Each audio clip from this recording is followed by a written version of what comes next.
میرے عزیزو، آج کے دن کے لیے خداوند یسوع مسیح کا آپ سے بابرکت وعدہ خداوند کے زندہ پاک کلام میں سے پڑھیں گے۔ حجی 2 باب اور اس کی 19ویں آیت۔ کلام خدا میں یوں لکھا ہے، میں آج ہی سے تم کو برکت دوں گا، آمین۔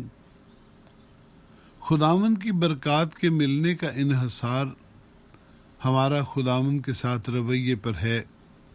خداوند اپنے وعدوں کو پورا کرنے پر قادر ہے۔ اس ضمن میں بنی اسرائیل کی زندگی ہمارے لیے بہترین نمونہ ہے، کیونکہ جب خداوند نے دیکھا کہ ابراہیم اس کا تابعدار ہے اور اس کی نسل بھی تابعدار ہے، تو خداوند نے ان کی نسل کو بڑھانا شروع کیا، اور کرتے کرتے وہ مصر کی اسیری میں لاکھوں لاکھ ہو گئے۔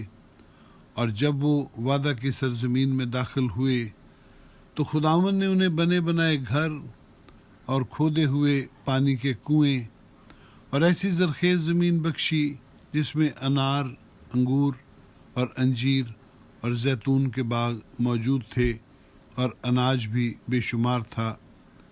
لیکن جب انہوں نے خداوند کو ترک کر کے بت پرستی شروع کی تو خداوند نے بھی اپنا ہاتھ ان سے اٹھا لیا۔ وہ نہ صرف تعداد میں کم ہونا شروع ہو گئے، بلکہ ان کی فصلوں اور باغوں کی پیداوار کم ہوتے ہوئے قحط کی سی صورت پیدا ہو گئی، اور اپنی نافرمانی بلکہ سرکشی کے نتیجے میں وہ بابل کی اسیری میں چلے گئے۔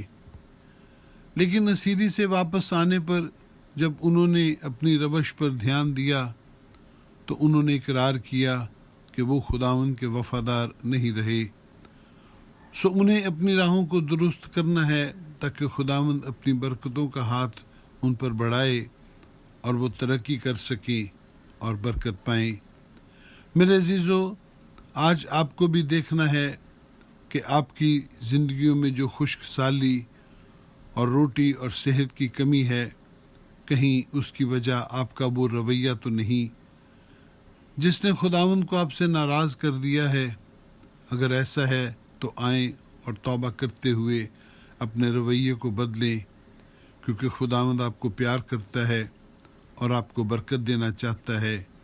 وہ آج ہی سے برکت دینا شروع کرے گا۔ آمین ثم آمین۔ خداوند آپ کو برکت بخشے۔